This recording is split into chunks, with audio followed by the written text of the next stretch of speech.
Hi friends, welcome to cine family two. TV serial actress Prerana Kambam. Prerana Kambam ప్రస్తుతం ప్రముఖ star మా ఛానల్లో ప్రసారం అవుతున్న కృష్ణ ముకుంద మురారి సీరియల్లో హీరోయిన్ కృష్ణవేణి క్యారెక్టర్లో నటిస్తూ తెలుగులో మొదటి సీరియల్తోనే మంచి సక్సెస్ను అందుకుంటుంది.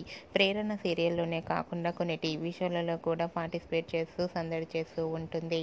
అయితే రీసెంట్గా కృష్ణ ముకుంద మురారి సీరియల్ హీరోయిన్ ప్రేరణ కంబం ఆదివారం విత్ స్టార్ మా పరివారం స్టార్ వార్స్ గేమ్ షోలో పార్టిసిపేట్ చేసి తన ఆటపాటలతో డ్యాన్స్ పర్ఫార్మెన్స్లతో మనందరినీ బాగా ఎంటర్టైన్మెంట్ చేయబోతుంది. వాటికి సంబంధించిన ఫొటోస్ను ప్రేరణ తన ఇన్స్టాలో షేర్ చేసింది. ఆ ఫొటోస్లో ప్రేరణ కంబం చాలా హ్యాపీగా సరదాగా ఎంజాయ్ చేస్తూ కనిపించింది. ఆ ఫొటోస్ చూసిన వారంతా eagerly waiting this game show అంటూ కామెంట్స్ పెడుతున్నారు. మీకు కూడా ప్రేరణ కంబం స్పెషల్ షో లేటెస్ట్ ఫొటోస్ మీకు నచ్చినట్లయితే మీ అభిప్రాయాన్ని మీ కామెంట్ రూపంలో తెలియజేస్తూ లైక్ చేయండి, షేర్ చేయండి. మరిన్ని ఇంట్రెస్టింగ్ అండ్ లేటెస్ట్ అప్డేట్స్ కోసం మా సినీ ఫ్యామిలీ 2 ఛానల్ని సబ్స్క్రైబ్ చేసుకోండి.